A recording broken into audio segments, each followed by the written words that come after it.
प्यारे विद्यार्थियों, जैसा कि हमने पिछले अध्ययन में कंपनी का अर्थ और उसकी परिभाषाएं, इसके अलावा कंपनी की विशेषता के बारे में अध्ययन किया था। 1 से लेके 15 तक की विशेषता का हमने विस्तारपूर्वक अध्ययन किया था। आज हम 16 से लेके 26 तक कंपनी की जो विशेषताएं शेष रह गई उसका अध्ययन करेंगे। तो सबसे 16वीं जो विशेषता है वो है बहुमत द्वारा अभिशासन, गवर्नेंस बाय मेजॉरिटी। कंपनी का अभिशासन बहुमत के सिद्धांत या नियम के आधार पर किया जाता है, या हम दूसरे शब्दों में ये कह सकते हैं कि कंपनी की सभी सभाओं में निर्णय मेजॉरिटी या विशेष बहुमत के आधार पर ही लिए जाते हैं। ठीक है, जो भी निर्णय होगा वो बहुमत के आधार पर ही होगा। जिसका ज़्यादा वोट रहेगा वही निर्णय पास होगा। फिर है नेक्स्ट 17वीं वैधानिक दायित्व। वैधानिक दायित्व स्टैट्यूटरी ऑब्लिगेशंस। प्रत्येक कंपनी को अनेक प्रकार के वैधानिक दायित्वों को पूरा करना होता है। कंपनी के सदस्यों की सभाएं तथा संचालकों की सभाएं आयोजित करने, लेखा बही रखने, पारित संकल्प तथा अन्य प्रलेख को रजिस्ट्रार को प्रस्तुत करने, वार्षिक विवरण प्रस्तुत करने, लेखा बही का अंकेक्षण कराने इत्यादि से संबंधित अनेक वैधानिक दायित्व कंपनी अधिनियम में जो निर्धारित कंपनी की जो निर्धारित दायित्व तय किए गए, लायबिलिटीज़ जो फिक्स की गई है, उन सभी दायित्वों को पूरा करना कंपनी का दायित्व है। इसके अतिरिक्त प्रत्यक्ष या परोक्ष रूप कर, प्रत्यक्ष एवं परोक्ष कर अधिनियमों, स्टॉक एक्सचेंज एमसीबी के नियमों, कंपनी मामले के मंत्रालय के नियमों आदि के अधीन भी कंपनी के दायित्व है, उनका भी उन्हें पालन करना पड़ता है। ठीक है, वैसे तो दायित्व है ही है। इसके अलावा सेबी के जो नियम हैं या जो कंपनी मामले के जो मंत्रालय के नियम है, उनका भी जो कंपनी के प्रति दायित्व है, कंपनी का जो दायित्व है उनके प्रति उन सभी का उन्हें पालन करना पड़ता है। फिर नेक्स्ट है अपने स्वयं के अतिरिक्त किसी अन्य के नाम से व्यवसाय अथवा संपत्ति, बिजनेस और property in names other than in its own. Company का नेक्स्ट बिजनेस और property in the names others than it is own. Company का एक प्रमुख लक्षण ये है कि कोई भी कंपनी अपने स्वयं के नाम के अतिरिक्त किसी भी अन्य व्यक्ति या संस्था के नाम में किसी भी व्यवसाय का संचालन कर सकती है अथवा संपत्ति खरीद सकती है। ठीक है, फिर नेक्स्ट है माल अथवा सेवा का व्यवसाय, बिजनेस ऑफ गुड्स और सर्विसेज।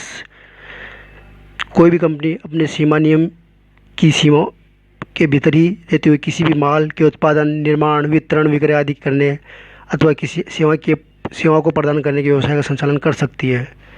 अतः कोई भी कंपनी यदि अपने सीमा नियम अंतर नियमों से अधिकृत हो तो कपड़ा, चाय, चीनी, अनाज इत्यादि या सेवाओं के अंतर्गत जैसे कंप्यूटर, हवाई जहाज का निर्माण एवं विक्रय कर सकती है।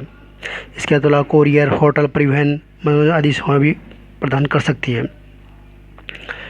नेक्स्ट है 20वीं संप्रदा या उपक्रम से पृथक अस्तित्व, एग्जिस्टेंस इंडिपेंडेंट ऑफ स्टेट और अंडरटेकिंग। कंपनी का अस्तित्व उसके संप्रदा, उसके उपक्रम से भिन्न होता है। अतः किसी कंपनी किसी संपदा या उपक्रम का सरकार द्वारा अधिकरण या राष्ट्रीयकरण, नेशनलाइजेशन कर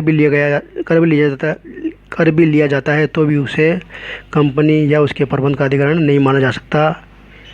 क्योंकि उसका पृथक अस्तित्व होता है। नेक्स्ट है निवास स्थान, रेजिडेंस। प्रत्येक कंपनी का निवास स्थान होता है। संचार, प्रेषण के उद्देश्यों के लिए कंपनी का पंजीयन कार्यालय कंपनी का निवास स्थान होता है।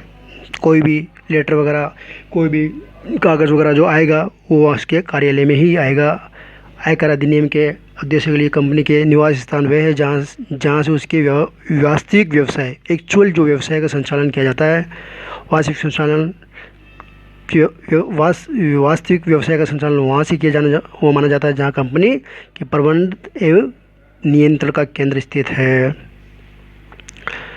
नेक्स्ट है राष्ट्रीयता, नेशनलिटी।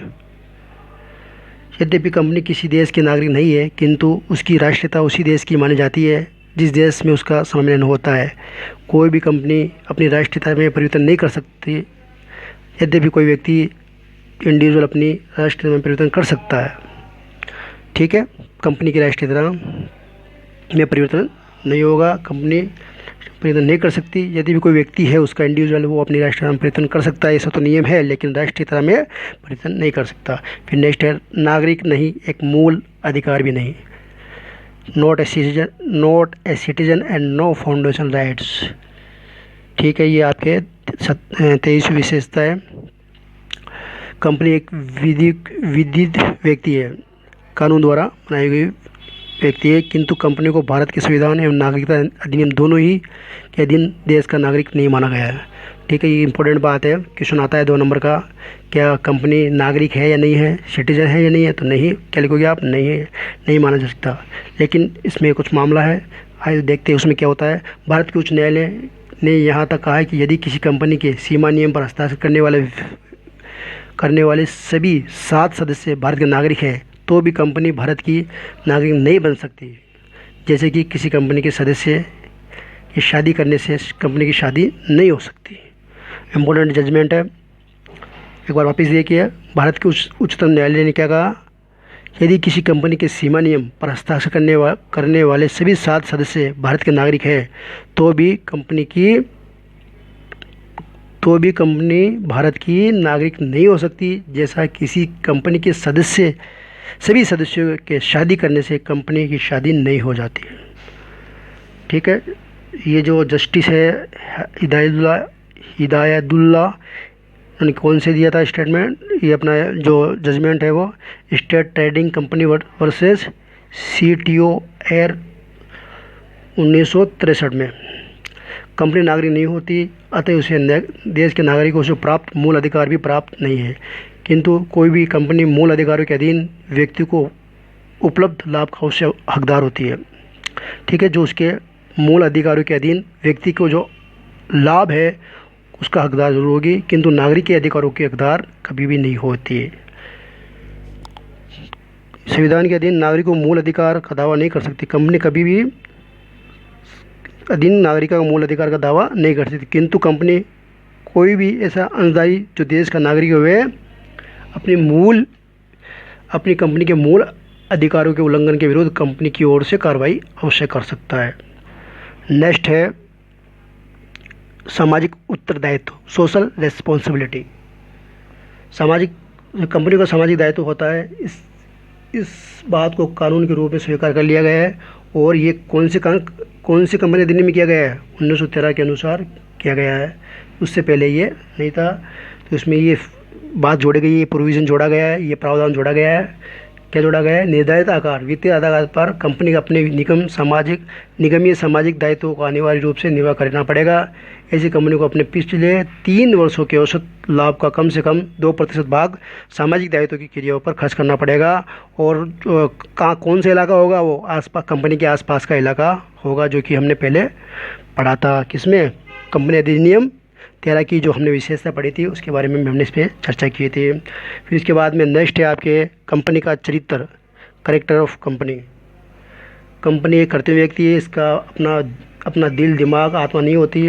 ये किसी के प्रति निष्ठावान तो किसी अन्य के प्रति निष्ठाहीन भी नहीं हो सकती। ये ना तो किसी के मित्र होती है, ना किसी की शत्रु होती है, न किसी की फ्रेंड्स होती है, ना किसी की एनिमी होती है। वास्तव में कंपनी अपना कोई चरित्र नहीं होता, किंतु कभी कभी ऐसा होता है कि कंपनी शत्रु का चरित्र धारण कर सकती है। ये तब होता है जब कंपनी के वास्तविक नियंत्रण शत्रु राष्ट्र के व्यक्ति के हाथ में हो, या कंपनी का व्यक्ति के हाथ में हो, या कंपनी पर नियंत्रण रखने वाले देशवासी शत्रु के हाथों की कठपुतली हो। इस दशा में ये शत्रुता जो कंपनी का जो चरित्र है वो बदल जाएगा, और यहाँ पे वो क्या बन जाएगी, शत्रु का चरित्र धारण कर लेगी। फिर नेक्स्ट और लास्ट है सामाजिक आर्थिक उद्देश्यों की पूर्ति का साधन। It is a device for attainment of socio economic ends. इसमें कंपनी का अपना कोई महत्व नहीं होता, यह तो एक साधन है जिसमें अनेक सामाजिक आर्थिक उद्देश्यों की पूर्ति की जाती है। इसमें एक केस हुआ था चिरंजी लाल बनाम भारतीय संघ के मामले में। भारत के उच्चतम न्यायालय ने निर्णय दिया था कि एक कंपनी को जो समाज की आवश्यकता की वस्तु को उत्पादन में उत्पादन की वस्तु के सॉरी एक बार देखना वापस क्या लिखा था इसमें, स्टेटमेंट क्या था, सॉरी इसका जजमेंट क्या था।